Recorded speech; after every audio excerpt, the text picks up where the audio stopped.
There's the romantic angels that I often see with men and women. There's teacher angels I often see with students and even with adults that might think they have nothing to learn, which I love, in that way. It's like even, I would often see angels, how would you say maybe when someone is training and they're finding it difficult, maybe they're running or they're cycling, they're getting ready for some big competition. And I would often see sometimes an angel with how could I call it? Humanly, maybe I could call it like a lasso. You could say a rope around them, bringing them on, come on, don't give up, keep it up, keep trying, you can do this, and then there's the archangels, and of course the unemployed angels, when I saw them as a very young child, when God showed them to me, the only way I can describe is, and it's still happening today, so it's like God turns over this bucket, I always say in bucketfuls, turns it over, and these angels, unemployed angels, come rolling out, literally as if they're rolling, in a ball. And it's like just as they get to the earth, they straighten up, and that's beautiful to see.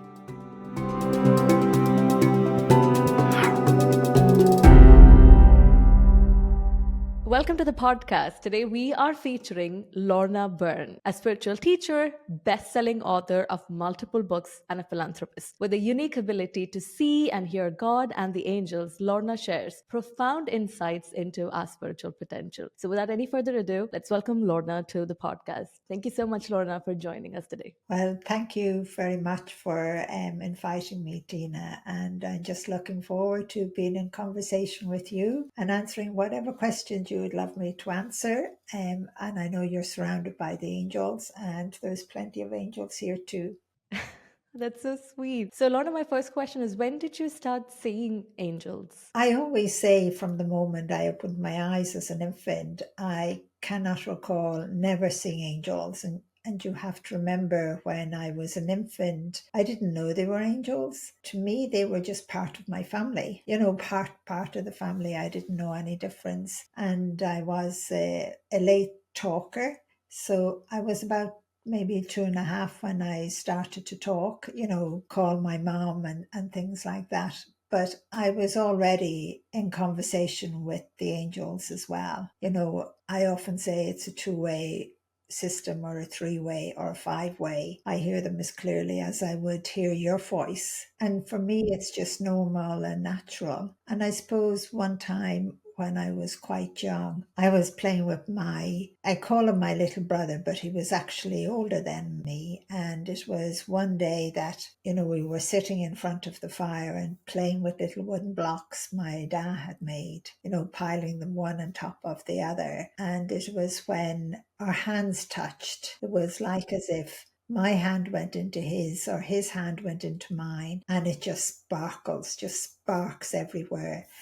And I laughed, I giggled. I was a tiny child. And it was at that stage, I was about maybe 2.5 at that time. And the angels had said to me I'd keep it a secret, but they told me something else. My brother, who I was playing with, had died before I was born. And they told me he was a soul. And, just as I got older and remembering different times, even before playing with them at that stage, sometimes when my mom would be asleep in the armchair at the fire, he would be a tiny infant in her arms while she was sleeping. And you have to remember, I was a very young child, so I didn't ask any questions. But the angels always taught me not to ask questions. And they were constantly reminding me to keep it a secret, to say nothing. And I'm so glad I did, because I wouldn't be here talking to you today,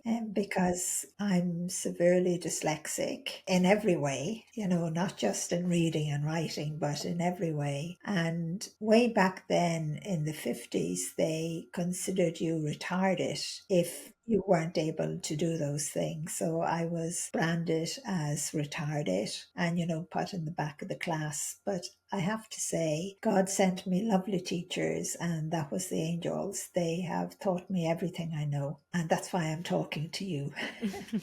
It must be magical, right, for a child to be surrounded by angels? Do they look like even for a child? Do they have the wings and all the colors? What would I say? They don't always show their wings. To me, that is very, very rare, So at times, even now, today, I kind of go, wow, the angel is showing its wings. But angels' wings aren't the way that they're described.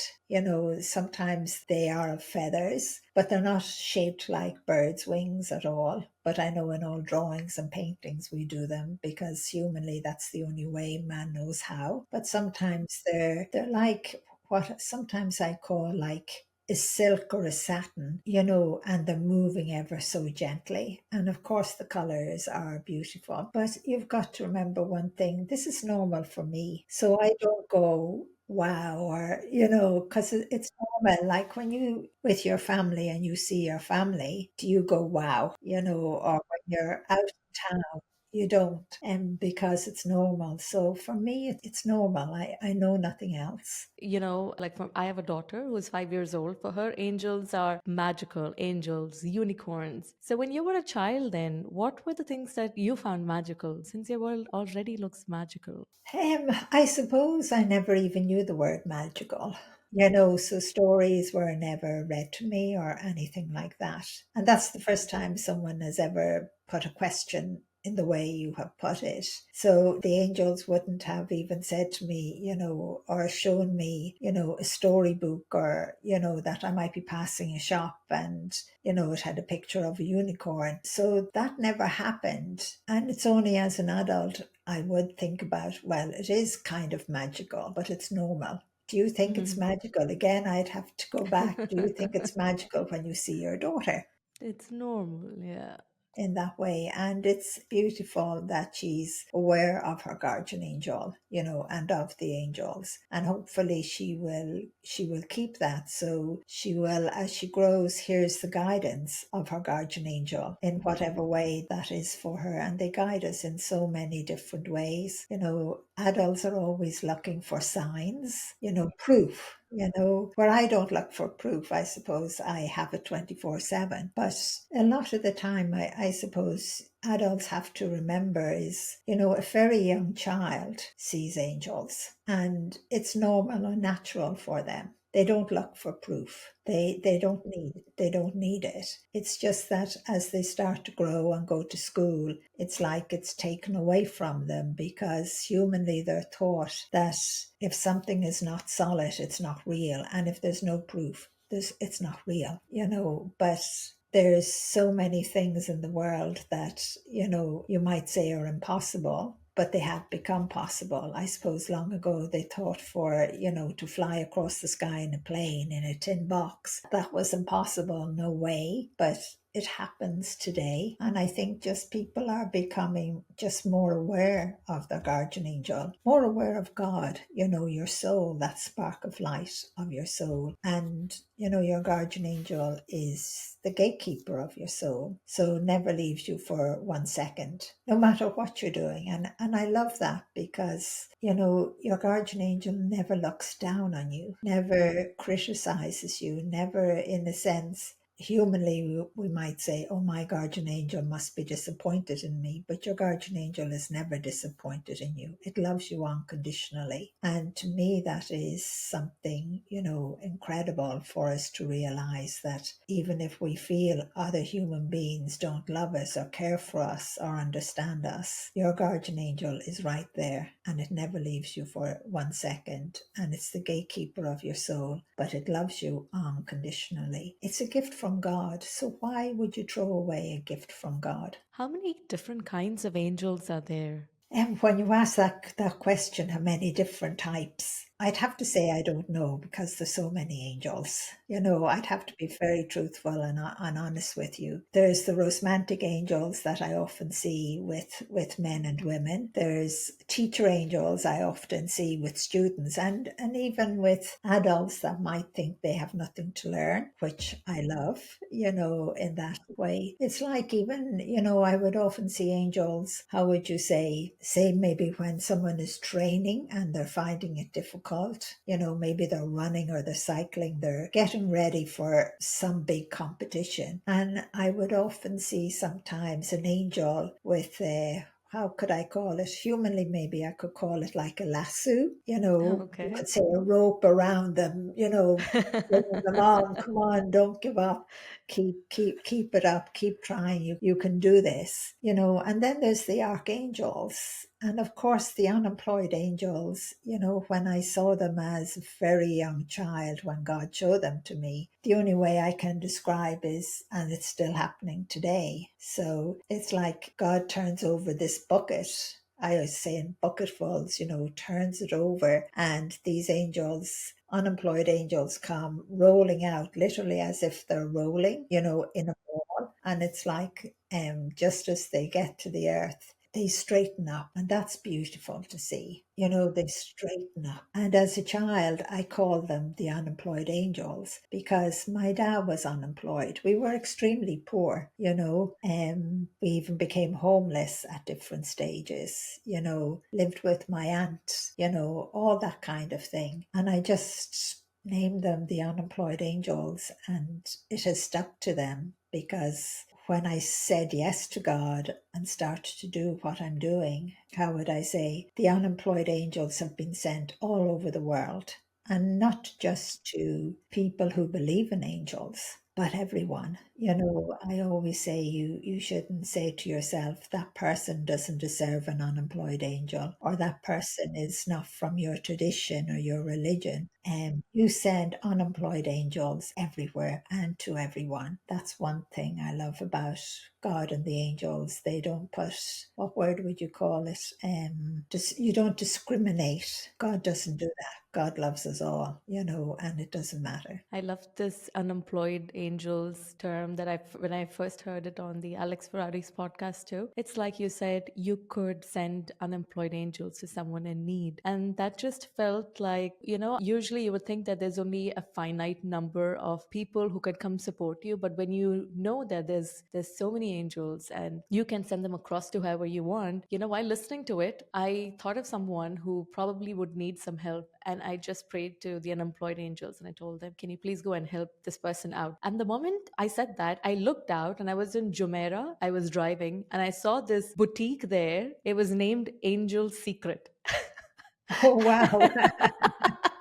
I saw that and I was like, what? I took a selfie of myself as well, like, look at that. It was just so beautiful. I was listening to it. I was listening to the podcast and I made this prayer and then I saw this. It was just so beautiful. Can you tell us, when did you decide to come out of the closet? Because you say that the angels asked you to keep it a secret all the time, right? First of all, how did you know you were supposed to keep a secret? Because this is like a big secret for a child, right? I suppose for myself, it wasn't as big as everyone thinks it is in that sense, because the angels have been teaching me everything. They even would teach me how to go right and how to go left, how to walk straight. Because in a sense, when you're a young child and you're considered retarded, you're kind of, pushed to one side. No one talks, no one wants to teach you anything or help you with something. But they were doing that all of the time. They have been my teachers, my best friends. They're my family, and I suppose that's what we all have to remember. Angels are part of our family if we allow it to be. And they taught me everything I know, but they constantly kept saying to me, from the time I was so tiny, to keep it a secret, say nothing. And as I said to you earlier on, I wouldn't be here talking to you. I would have been put into what they call an asylum or a home for the retarded, but I didn't say a word. And as time went on, I started to understand, that if I did say anything, and one thing the angels would say to me, and sometimes God did too, was that, and I love the words, they know no better. Anytime somebody, would pass comment or push me to one side, and even as an adult, that would have happened too. And even today, even though I have written 7 books and I've been on TV or I've been all across the world, you still get people who, because I'm severely dyslexic,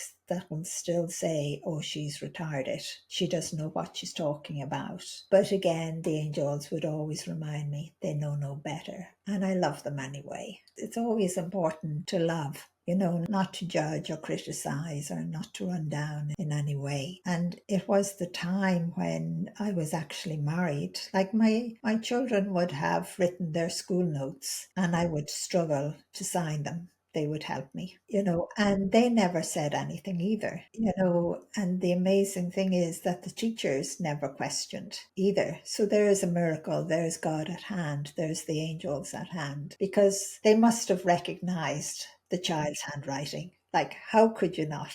In that way. But yeah, it was one time when I was married and I was, walking home. And I know I always tell this story, but I think it's very important. And my daughter was asleep in the pram and I was heading up towards the little cottage, and Archangel Michael called me, came up from behind me. And I remember just being so annoyed. What was he doing here? Like, I was a busy mom. I had to get home with a sleeping baby and everything like that. I had lots to do and I gave out to him. But you have to remember, the angels have educated me in every way and I'm still learning as well. So I gave out to Archangel Michael. I told him to go away, leave me alone, I'm busy. And he just said, I have a message from God for you. And I always remember, I know I have it in the book, but recalling, stopping and your hands are on the bars of the pram, and I turning and looking at him and being so annoyed. And when he had said, God said it's getting near time for you to write. Looking at Archangel Michael at that time and just saying to him angrily, I can't even read or write. What does God expect me to do? Like, it was, to me as a human being, it was impossible. How could that happen? I couldn't even write my name. What's God talking about? I was considering God crazy at that point in that way. Archangel Michael just said, help would be sent. And even at that time, I never said yes. I was always saying no to God. But a day did come when I said yes. And that was after my husband Joe had died. I actually said yes, okay. And I didn't know how God was going to do it all. But I always say this is all God's plan, and God has done it all right up to now. Not me. I'm just the servant as such. That's the way I look on it. Hope that answers the question. It did. It absolutely did. Why do you think God came and told you? Because I heard that you decided this came about just 15 years ago, which is not that long ago, right? Because I think Bashar has been doing it for like 40 years or something. So do you think there's something special going on right now for God to say it's time? I suppose, I had been saying to God no all my life, but I always knew at some stage I'd have to say yes. And I always trusted that when that time came, it would be the right time for God as well. Everything that has happened, even the sanctuary, God had already shown me that from the time I was a child on different occasions. So I suppose I was always giving out to God because and even what God has shown me that is in the future, I know I can't tell mankind everything. I just say to myself, how can all that happen? Because it seems so impossible in that way. But,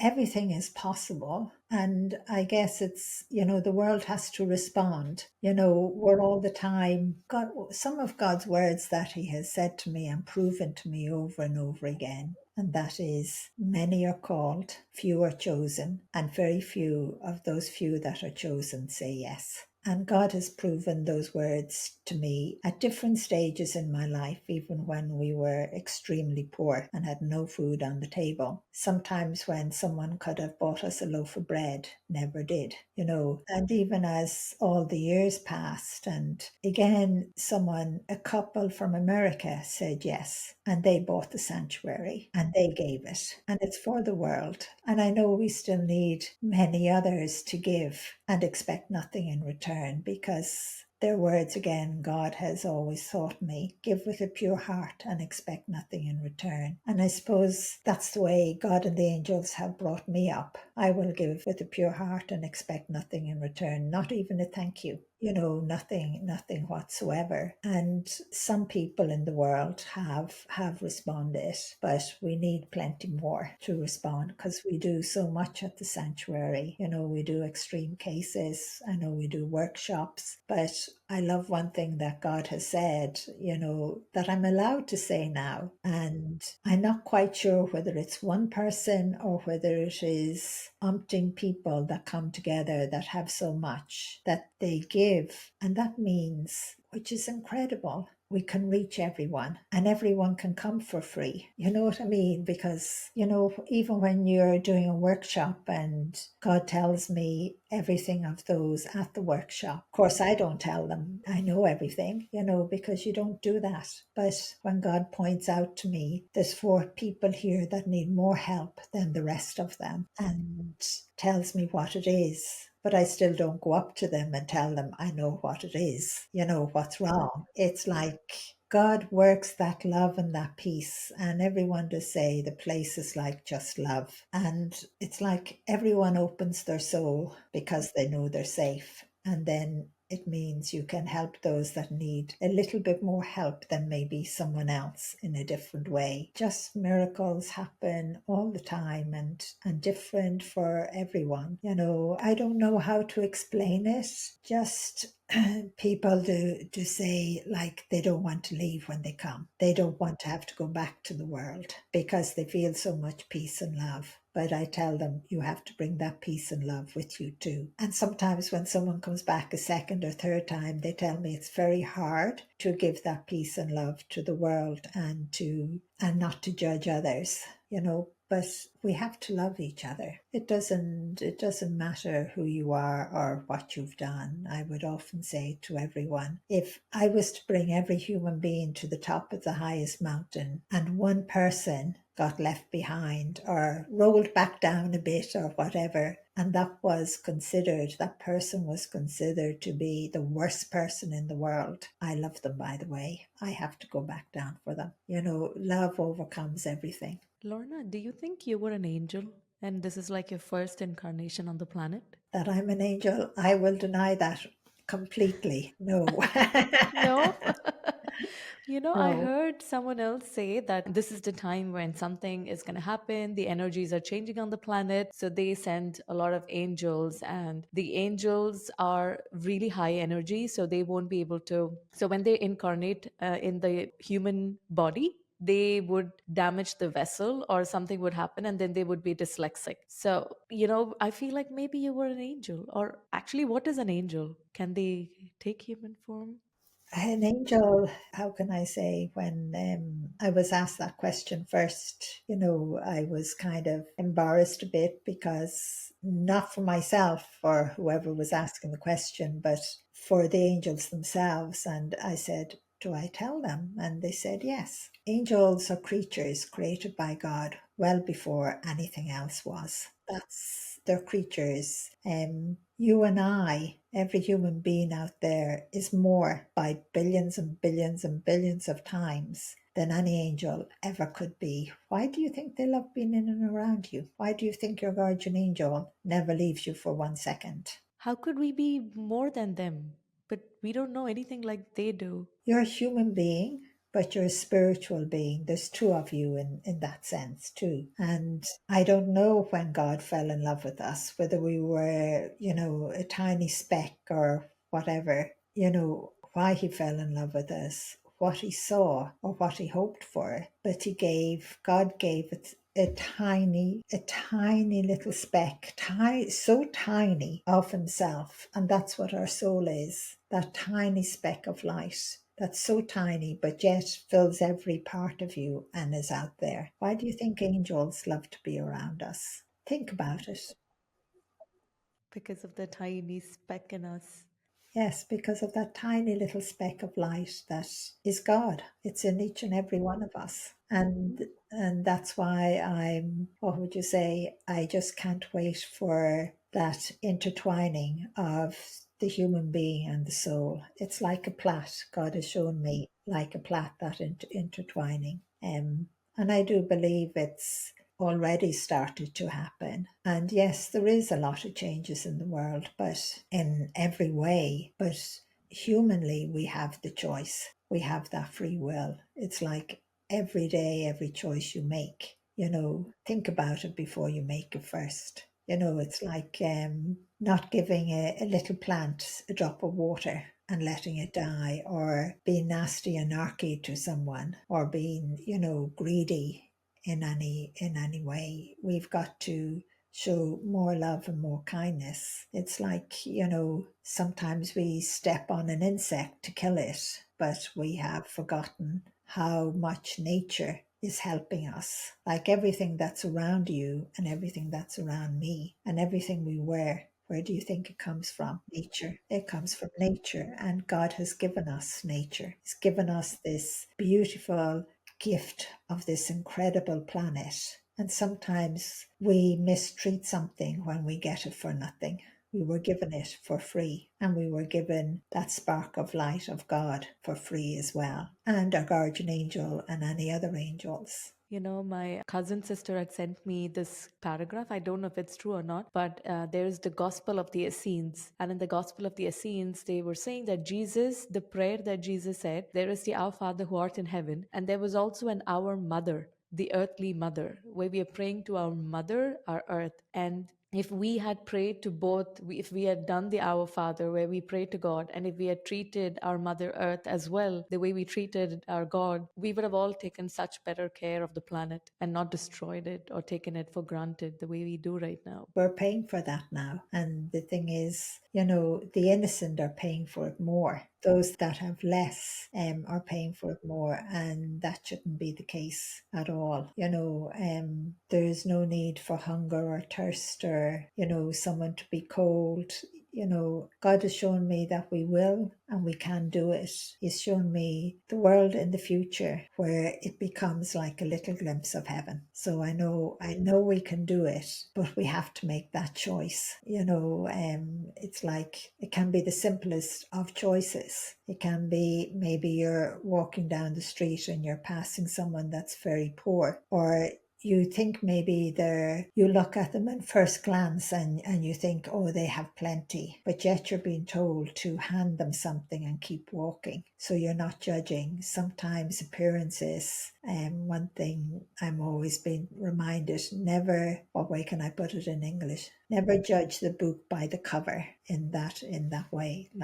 And sometimes we do, because when we were so poor that the clothes I'd wash by hand, the children's clothes, and I'd make sure that every time they put a top on, it looked brand new, but it wasn't. So, and that was because I didn't want my children to be looked down on too much in that way. I wanted to give them the best chance possible. But in Ireland at that time, even growing up and when I got married, Ireland wasn't as it is today in that way. So it's kind of never judge a book by its cover. Lorna, if God could come and help each and every one of us, be present to every one of us, why isn't God doing it? Why is He sending the angels? I love the way God is using his angels.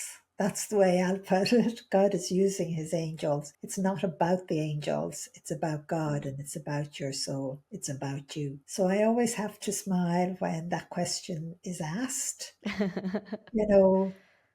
If God had done it in another way, would anyone have listened? I've been told no. It's like if Jesus came back, or an incredible prophet came back into the world, how do you think the world would react to them? And I would say, how would you think the powers to be in the world would react to them? They would react to them in the way that, they're a terrorist, they're a threat. Let's get rid of them in that way. Which we have seen already. Yeah, God and the angels are asking us to put hope out into the world, to keep the light of hope burning in ourselves. Like, I love the angel of hope. The angel of hope has lots of help as well to help us all. But I love when I see the angel of hope, and I've often described him, and it gives a male appearance, not a female appearance. And I love the way he's covered from head to toe. like a whole cape over. But he carries this enormous torch and it's burning bright.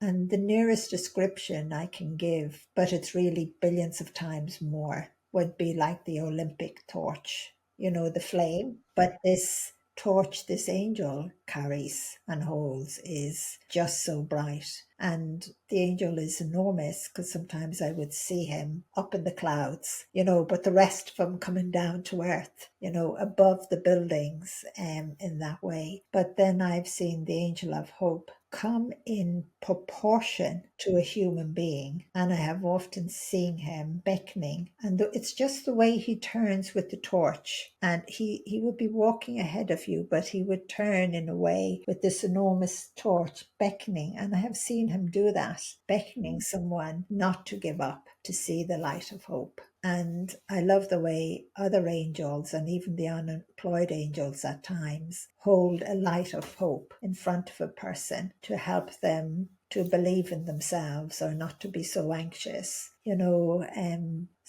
but we ourselves as human beings have to keep that light of hope burning. And we have to, in a sense, humanly, because we're human as well and we have this spiritual soul, we have to be that light of hope for others too. Because sometimes someone can't see the light of hope, but sometimes they see the light of hope in someone else. And that gives them courage. That's the beginning. You said that when you were a child, you have been taught by the angels all your life. So I was just wondering, right now we've got all of these different curriculums, and then we've got a lot of the parents trying to find out which curriculum to pick. Is it the IB, the British, all of that? And I'm wondering if we were not taking any of this and doing the homeschooling or being led by the angels to lead a good life, what would they be teaching? What does the curriculum look like? What did they teach you as a child? And they taught me everything out in nature, literally everything out in nature. They taught me,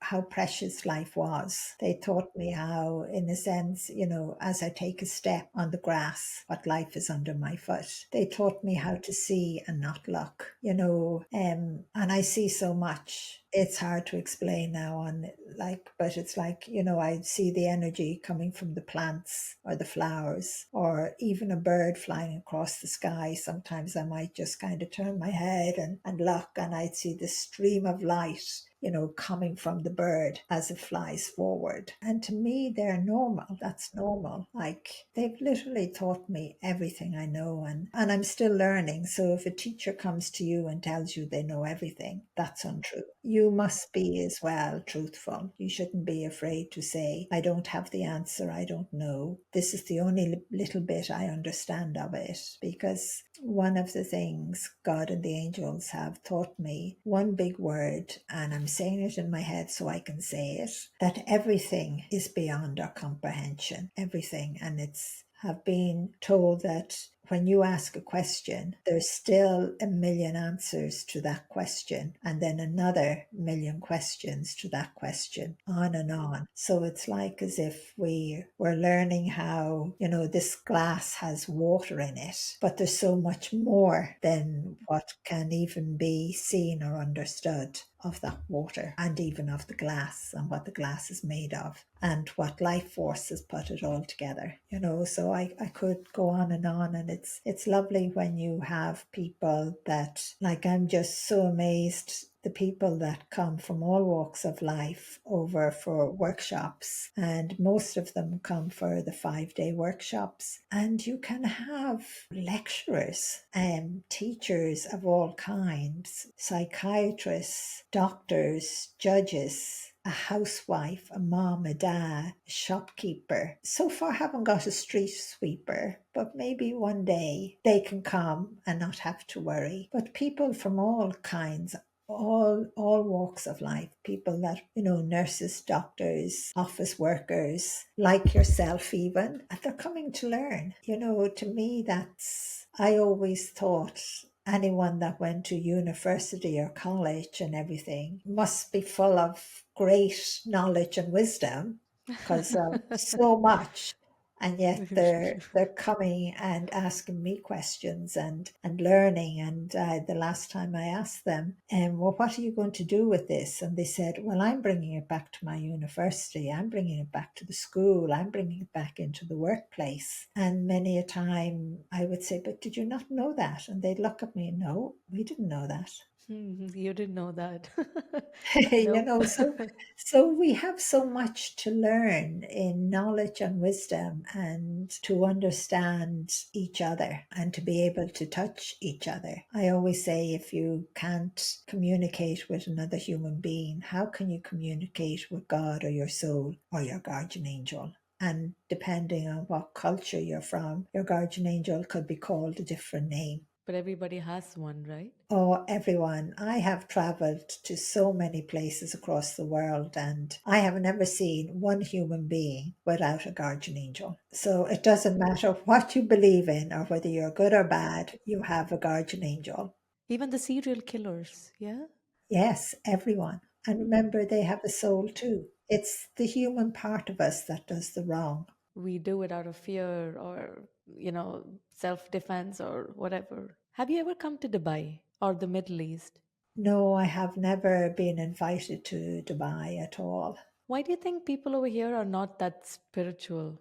I mean, are they spiritual? I don't know. I don't think that they're not spiritual. I think it's just the culture. It's kind of doors are closed, but maybe those doors are going to start to open with yourself. I've had many imams, I've had meetings with imams of from all around, and the questions they ask. I have people of all religions that come. What do the imams ask? It must be haram for them to speak to you, right? No, it's not wrong. No? Okay, so what do they ask then? I suppose I can't actually say publicly what they would ask, but they would ask very religious questions, very spiritual questions, and sometimes something that they don't understand quite clearly themselves. So if they quote from the Quran or the Bible, I have given talks in synagogues as well. So, and a lot of those that would come to the talks, they're of all faiths. And some of none, they would say, I used to be Muslim, I used to be Jewish, I used to be Catholic, I used to be Presbyterian, I used to be, oh, so many others. I never knew there were so many religions in the world. yeah, I didn't understand the last one. The Presbyterian sounds like vegetarian. Yes. And they would say because of the wrong or the injustice that they feel that the religion is doing, that faith is doing, they have stepped to one side. But do you know what is the amazing thing? They don't lose their faith or belief in God. They still have it. And that's all that matters. Yeah, that's true. You know, For me too, I was grew up Catholic. Then I went through a divorce and then I got really angry with God and I said, I don't want to speak to God again. I don't believe you exist and all of that. I broke up with everybody. And then after 4 years, I'm like, I kind of wanted to prove to people that God doesn't exist. And I was into manifestation and physics and all of those kind of things. And then I started getting more and more deeper into God. And so now the people are like, okay, just chill. Why are you getting so much about God now? Why so much about the angels now? So the faith never goes. well, I love what you're saying there. That is very, very beautiful. And again, by so many different leaders of all the religions, they would ask me the one question, and I always remember being so shocked by it. And that's imams, the whole lot, all of them. They'd ask me the one question: Is God real? They're asking me, is God real? God exists. And in time, we will become, that intertwining will happen and we'll know. But I always, when I was asked that question by a bishop and one of very high up imams, I remember being so shocked because they study the Quran and the Bible and every spiritual, anything to do with God. And they're asking me, is God real? Surely they know God is real. We talk about God because we know there's something that exists and then we read all of the books. But it would have been nicer to maybe hear God or see God. And because I can't do any of those, can you describe God to us? Well, I suppose one part of your question, you do hear God and you do see God, and you hear God through kindness. Or maybe in your own mind or you're in your own intuitiveness, you suddenly feel love or you want to give kindness or you want to help. That's you hearing God to do the right thing in that way. But a lot of the time we deny that. We don't do it because the human part of us interferes. So you do hear God all the time and you do see God. You see God through someone else, someone showing you kindness, or you seeing kindness, or empathy, or such emotion that moves you. You're seeing God because God is love. And you ask me how can I describe this? God always gives me a male appearance, but I know God is neither male nor female, can be both or can be neither in that way, but gives me always a male appearance. And how can I say, in God's library, all I wanted to do was run away and hide, and I did. I hid behind the enormous book. And God said to me, "Why are you hiding?" And of course I said, "I'm afraid," because of God's love and power is so overwhelming. It wasn't that I was afraid in the word, in the way we understand it. It was just that love was, and that power was so overwhelming. I was soaking it up by the million, if you can understand in that way. But then other times when God walks with me or takes my hand, again, it's that love. It's, and always giving this male appearance. I can't describe it. I have tried. Even God's hands are, there's just so full of light, but it's like God's hand touching yours. And it's not just touching you humanly, but it's touching your soul as well. And that spark of light of God and that connection to God, because God has given you a part of itself. If you can understand that, even though it's so tiny, it's so enormous. I can't put it into words. I do try, but there's no words. But God does give a human appearance. And it's so, what would you say, so human, but so, I can't. It's just like Archangel Michael one time walking with me in the college. And it happened on other occasions where somebody said, "Lorna, I saw you with someone. Who was that?" Or just like the priest that passed by, and because Archangel Michael made himself look so human, but yet so perfect, there wouldn't be a wrinkle or anything like that. And they said, "Good morning, Father," to him because he was dressed like a priest. Oh, you know wow. so they said good morning. God sometimes just dresses so ordinary. God also dresses so ordinary. Yeah, Oh, I forgot. it's Yeah. but or we might be down by the river, and God we'd say, "Sit down on this log or heap of grass," and God would just sit there. But he's always taller than me. That's one thing I must say. But I'm small. I'm 5 foot nothing, so everyone Five is foot small. nothing. As far as I'm concerned. So yes, and I suppose that's one other reason why I fell in love with Joe, because he was taller than me in that sense as well. So to describe God is, when he gives such a human appearance, it's just this light, what happens is like everything around changes, because everything, even though everything is already touched by God, because God created this planet and everything, but it's like, how would I say, that connection when he's here physically in human form, and that light, again, everything is more, how would I say, a human word we could use is clean, perfect. But that's not describing it. You can go to the dictionary and find as many words as you like, and it still won't describe it. Does God have a personality like strict, humor sense, funny? Yes, at times. I'd have to say yes. God never seems to get angry. Maybe God did in the past, because I know I have written about, I would call it the old God and the new God. That's God of the past and God now in that way. But now it's like never gets angry with us. Like I can't understand why God fell in love with us in the first place, and why he still cares for us when we are so horrible as human beings. And yet we have that spark of light of God. We are so creative. That part of us, and humanly, we want that intertwining so that part of us can, in a sense, create. I think mankind doesn't realize what mankind is capable of.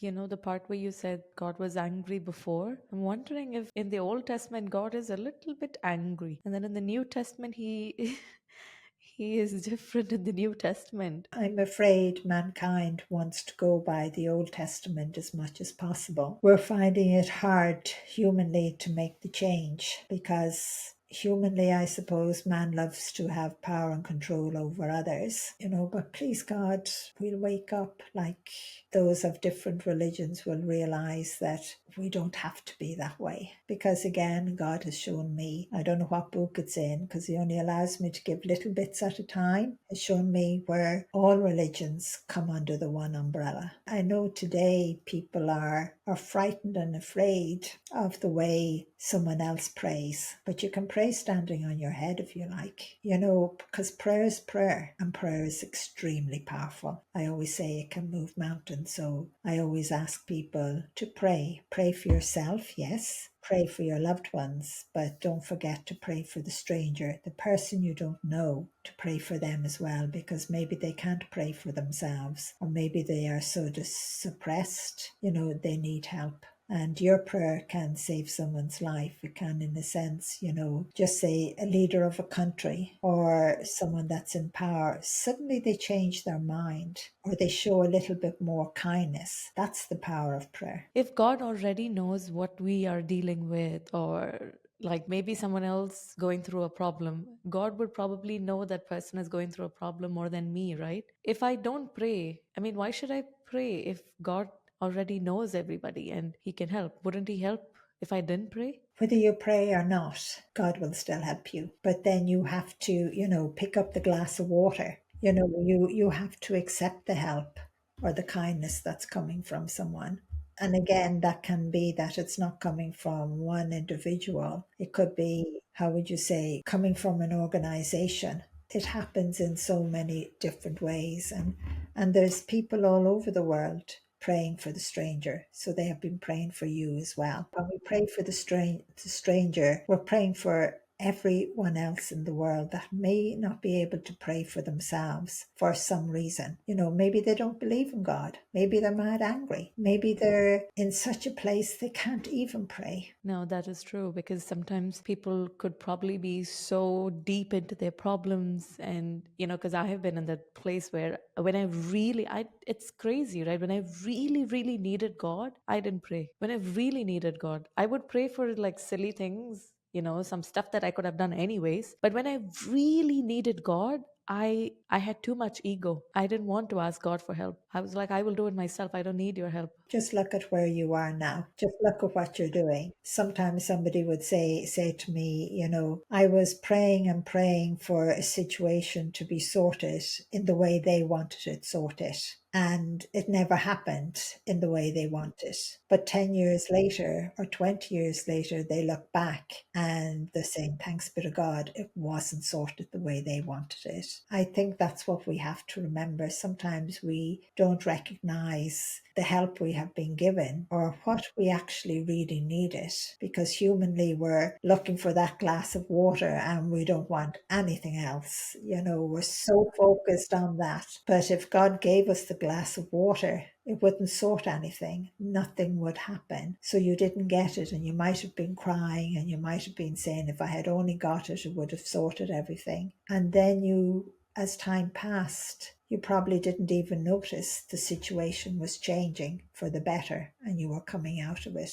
It's true. Because if I look back, I wouldn't change a thing. It changed me completely. Like, I did have faith before, but the faith that I had before was more fear based, where I prayed so that I could get something out of it. But now the way I pray is more like giving thanks, because I'm like, it's now that I realize how amazing God is and that God is real. Angels are real. So there's love. It's from a different place, not from a fear based place. Yeah, I always say, if you can change fear into strength, change it into love. Even use that fear as you change it into strength and courage and love, and know it will conquer your anxiety. because sometimes we do need fear to give us strength. True. It's like going to the gym and working your muscles. You just keep getting better every time. How will I know? Like, I would love to do God's work. I would love to, not even, I don't know if it's called God's work, but I would love to surrender to the plan that God has for me. But how do I know what the plan is if I cannot hear God? Or I know they give signs and all, but how do I know how do I surrender? What way would I say it? It's you're looking for a plan, where in my world there's no such word as plan. There's no such word as destiny or what you're meant to be or anything. Those are the words that people use all of the time. And when I heard them first, I said, what are they talking about? My destiny, your plan, your dream, all these words, I just couldn't figure them out. And because they're not in my life and they never have been. You have to trust and just go down the road.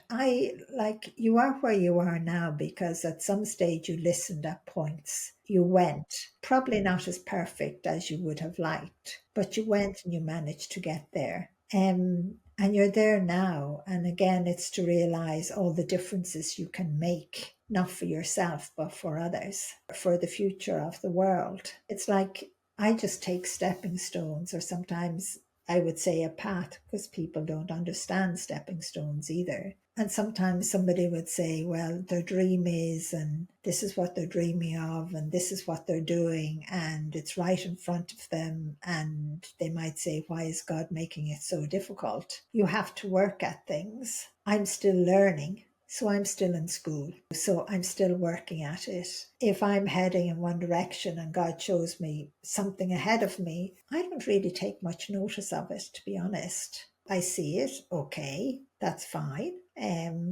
But I'll still keep learning and everything that's happening in between as I'm going towards it. But if then suddenly the stepping stones turn left or right, I just go. I don't get all upset of what was ahead of me. I don't feel disappointed or annoyed or anything like that. People use the word purpose as well. They're not in my world. I just go on the journey, whatever way God takes me, and I have the faith and the belief. And it doesn't have to work. I'm just doing what God has asked me to do. And I know the world has to respond. It's like if God said to me, Lorna, tomorrow go and buy some white paint and start painting the walls here in this little room. Okay, I'd get the white paint. I'd take all the stuff off the walls and I'd start painting. But I wouldn't ask why. And I don't ask, what does it mean for me? Because nothing is for me. It's for you. When you said you don't plan, you don't know what plan means, I started laughing because I work as a planner. I work as a supply chain planner. I have to plan for the next 1 year. That's my job. So, Well, I suppose for myself, now where God has me, others plan, but they have learned that God can change it. And they have learned that that can happen very quickly. And they have learned then that's okay. that is beautiful, right? To be able to just surrender and go as per. I think I'm beginning to let go of now. Before I was a little bit more like my hands were like this, but now I'm beginning to let go. And life gets more adventurous when you do that. When you are let go of these expectations where you want certain things to come in this certain way, it just gets more fun. It's beautiful. Can you tell us about, you've got I heard that you had multiple near-death experiences. Can you talk to us about the one that stands out to you? I suppose the one that I often talk about is the one where I lost my baby and died at the same time. And just making it short, I was at home and Joe was with us, and I went straight to heaven with my baby. And just that beautiful angel standing in front of me at a certain point, telling me I couldn't come. I had to hand my baby over. And this beautiful little soul I was holding in my arms. And just seeing that angel just standing there and just giving so much love. But I still didn't want to, what way would I put it? I didn't want to give up my baby, just like every mother. I wanted to go with my baby. And I was saying no. But then God intervened and sent me back, told me to hand over my baby, and I did that. But I do remember as well, there's so many parts of that I never had written about, even looking back, how would I say it? Turning and looking back and seeing Joe screaming at me, trying to wake me, trying to bring life back to me. I still didn't want to go back. But when God spoke, at that time, authoritative voice, I knew I had to hand my baby over, and just handing my baby over to this beautiful angel and it taking my baby so gently and then being sent back so quickly back into my human body. I felt that was horrific. Humanly, I felt that was horrifically. And we don't die because of our soul, and our soul can give the human appearance as well. Your soul possesses everything of all the knowledge and wisdom, your life story, all your pain and hurt, but it heals it rapidly. And I love that part. But we're not meant to take our lives. We're meant to live. If you're born into the world, you're born. A soul comes at that moment of conception, and this little human being is meant to live whatever kind of life that is, full of all its ups and downs and its joy and its laughter. So I always say to everyone, don't commit suicide because you're needed. We love you. And if you think nobody loves you, I love you. I love you too. Okay? I was thinking, you said that you went there and then you didn't want to come back. You know all of these cases where people are in coma for so many years. Is it because the souls don't want to come back?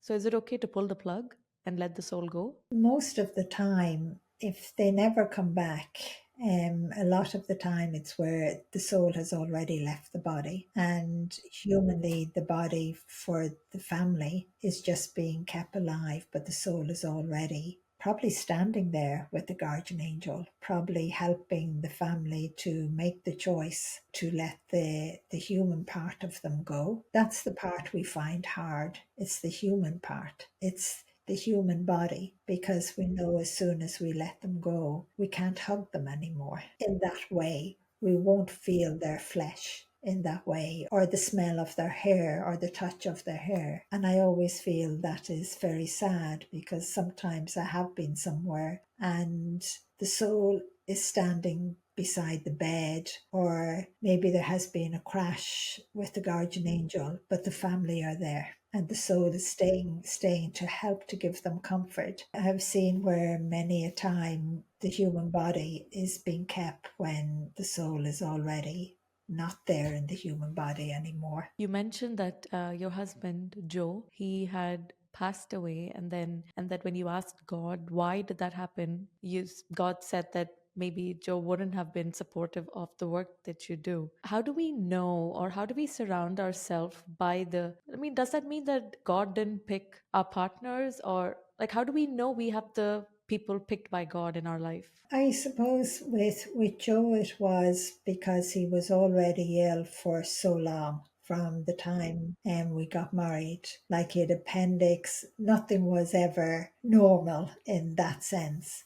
So he wouldn't have been able to cope, and God had shown me that. He wouldn't have been able to. It's not that he wouldn't have been supportive, he just wouldn't have been able to cope. I suppose in one sense, as his health got worse and worse, and you think of it, one thing I always asked God was for him not to lose the quality of life. So how could he cope if his quality of life was going down all of the time in that way? We were already thinking of a kind of wheelchair and everything for him. Near the end, what else could I do to give him dignity? Because we go for a walk at night, but you would be seeing, could he actually manage to walk to the front gate? If we got a little down the road, could he manage? And I'd be holding on to him because he was a tall man, he wouldn't want anyone to notice that he couldn't keep his balance. That is,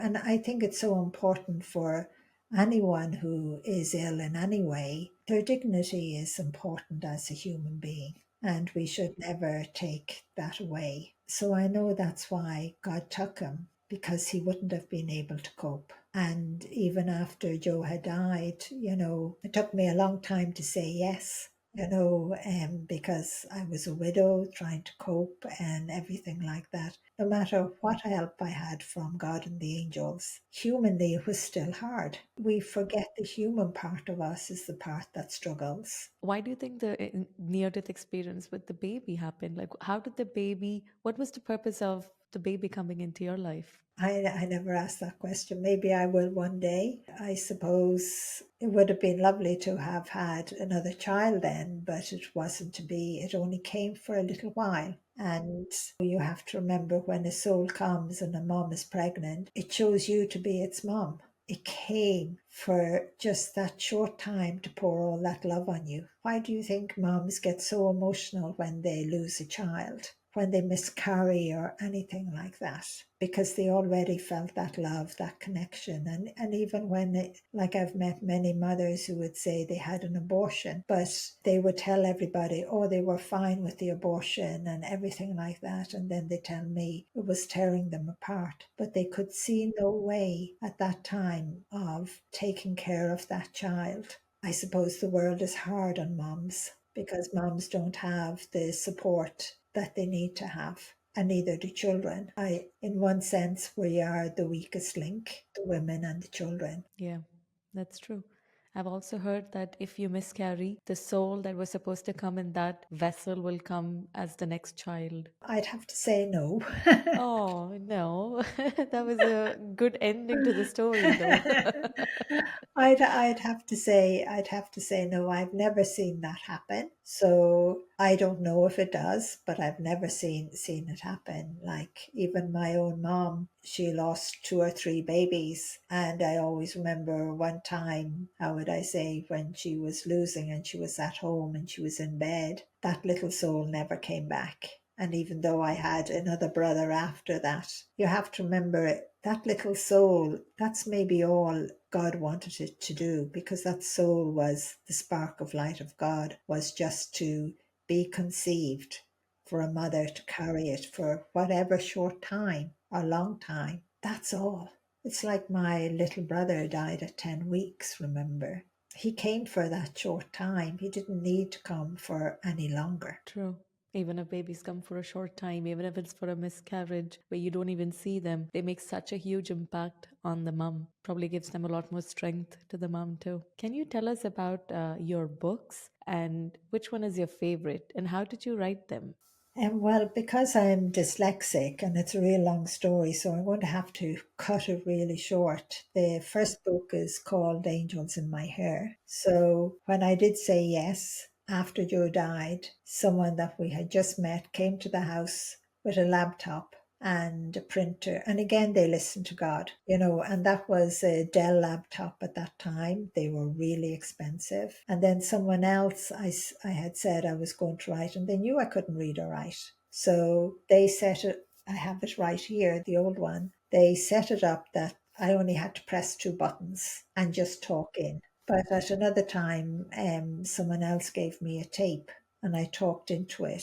And then Jean came along and she done, say, one day a month, I think it was, she would type out what was on the tapes. And then my computer would read it out because I had the Dragon Net. And then I'd press the button to stop it and add in more. And again, it was my publisher's, my editor, he just felt the story called Angels in My Hair would have a big impact on the world, but the rest of the publishing company thought no. So he actually had to fight to get it published, and it became a bestseller. All over the world. I think it has gone to 50 countries, over 30 languages, and the same with the other books as well. So I suppose Angels in My Hair is the beginning. It's such a beautiful way. Yeah, I always say to everybody, if you're going to read one of my books, read that one first, because you'll get to understand, and then you can go on to the other ones. Lorna, can you tell us where we can find you? Just lornabyrne.com. And anything I'm doing, you can find on the events page. You can find, I don't know, technically, you would have to explain all of I that. was expecting And that. yeah, you would have to do all of that. Yeah, Okay. I knew you were going to say that, but lornabyrne.com, that's where you can find Lorna, and then all the other details would be on the website as well. So all the books, details, all of that is there, and you can find out details from there. Lorna, can you tell us if there's like one advice you would want to give to the world? What would that be? I suppose the advice I would give is love yourself. Start to love you so you can love others and so that you can love life itself and our beautiful planet. And try and be the best person you possibly can be. And know that you have a soul, that spark of light of God, no matter what's happening in your life. And that you are an incredible person. And that you're loved. And that you have a guardian angel that God has given you as a gift that cannot leave you for 1 second. Please be you, be the wonderful person you are. So thank you to all your listeners. Thank And you so God much. bless. Thank you so much, Lorna. Speaking to you, it's just, I feel calm. You've got this beautiful energy. Thank you so much for the work that you do. Thank you so much for speaking to us. We really, really appreciate it. Thank you. Thank you.